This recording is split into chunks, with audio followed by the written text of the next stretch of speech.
हर हर महादेव।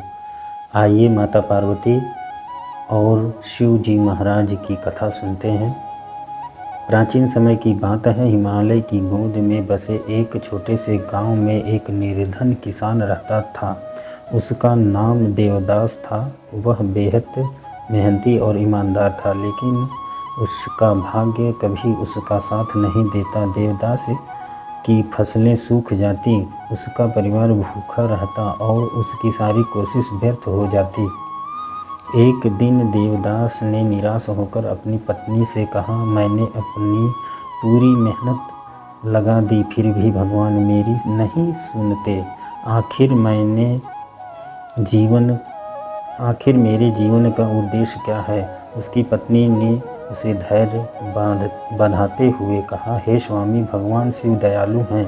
यदि हम पूरी श्रद्धा से उनकी पूजा करें तो वे हमारी समस्या का समाधान अवश्य करेंगे। पत्नी की बात सुनकर देवदास ने संकल्प लिया कि वह भगवान शिव की तपस्या करेगा। वह निकट के जंगल में चला गया और वहां एक शिवलिंग के सामने बैठकर साधना शुरू कर दी। उसने अन्न जल त्याग दिया और केवल शिव का नाम जपने लगा। माँ पार्वती ने कैलाश पर्वत से देवदास की तपस्या देखी। उन्होंने भगवान शिव से कहा, हे नाथ, यह किसान अत्यंत दुखी और निर्धन है। इसकी तपस्या देखकर मेरा हृदय द्रवित हो रहा है। आपको इसकी सहायता करनी चाहिए। भगवान शिव मुस्कुराए और बोले, हे पार्वती, यह सत्य है कि यह किसान मेरी भक्ति कर रहा है, लेकिन इसकी परीक्षा अभी शेष है। इसे अपनी साधना में स्थित और अडिल रहना होगा। यदि यह सच्चे मन से मुझे पुकारेगा तो मैं अवश्य इसकी मदद करूंगा। कुछ दिन बाद भगवान शिव एक वृद्ध साधु के रूप में देवदास के पास आए। उन्होंने देवदास से कहा, हे वत्स, तुम इतनी कठोर तपस्या क्यों कर रहे हो?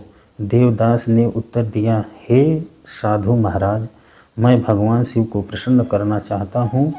मेरा जीवन कष्टों से भरा हुआ है और मैं चाहता हूँ कि भगवान शिव मेरी सहायता करें।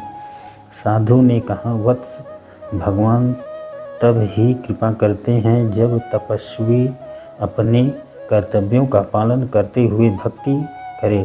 तुम अपने कर्तव्यों को छोड़कर यहाँ तपस्या कर रहे हो। क्या तुम अपने परिवार के प्रति उत्तरदायित्व से विमुख हो रहे हो?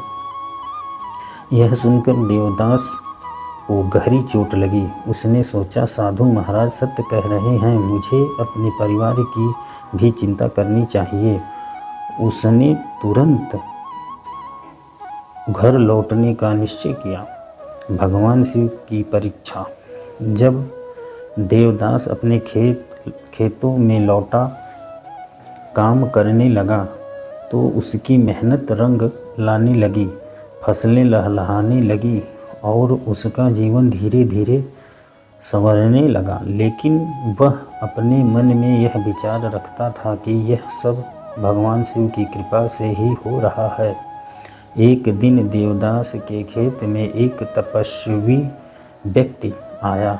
वह व्यक्ति साधारण वेशभूषा में था, लेकिन उसकी आँखों में अद्भुत चमक थी। उसने देवदास से कहा, तुमने भगवान शिव को प्रसन्न करने के लिए अब तुम्हारा जीवन सुखमय होगा, लेकिन यह याद रखना, यह सब तुम्हारी मेहनत और विश्वास का फल है। भगवान उसकी सहायता करते हैं जो स्वयं की सहायता करते हैं। देवदास ने उस व्यक्ति के चरण छुए, लेकिन जब वह उनसे अपनी आंखें उठाई तो वह व्यक्ति गायब हो चुका था। रात में भगवान शिव और माता पार्वती ने देवदास को स्वप्न में दर्शन दिया। भगवान शिव ने कहा, हे वत्स, मैंने तुम्हारी भक्ति और श्रम दोनों की परीक्षा ली। जब तुमने अपने कर्तव्यों का पालन करते हुए भक्ति की, तभी मैंने तुम्हारी प्रार्थना सुनी। याद रखो, मेहनत और भक्ति का संगम ही सफलता की कुंजी है। माँ पार्वती ने आशीर्वाद दिया और कहा, तुम्हारा जीवन अब समृद्ध और खुशहाल होगा। हमेशा अपनी श्रद्धा और मेहनत बनाए रखना। देवदास की कथा हमें यह सिखाती है, ईश्वर को प्रसन्न करने के लिए केवल भक्ति ही पर्याप्त नहीं है। हमें अपने कर्तव्यों का पालन करते हुए मेहनत और लगन के साथ ईश्वर की आराधना करनी चाहिए। भगवान शिव और माता पार्वती के आशीर्वाद से हमें यह शिक्षा मिलती है कि सच्ची भक्ति और कड़ी मेहनत कभी व्यर्थ नहीं जाती। इस कथा में यह रहस्य था कि भगवान शिव ने स्वयं साधु का रूप धारण करके देवदास को सही मार्ग दिखाया।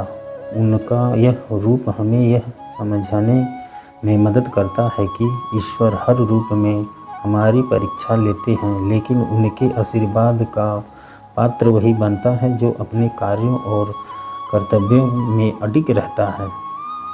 इस कहानी से हमें यह शिक्षा मिलती है, भक्ति के साथ कर्म आवश्यक है।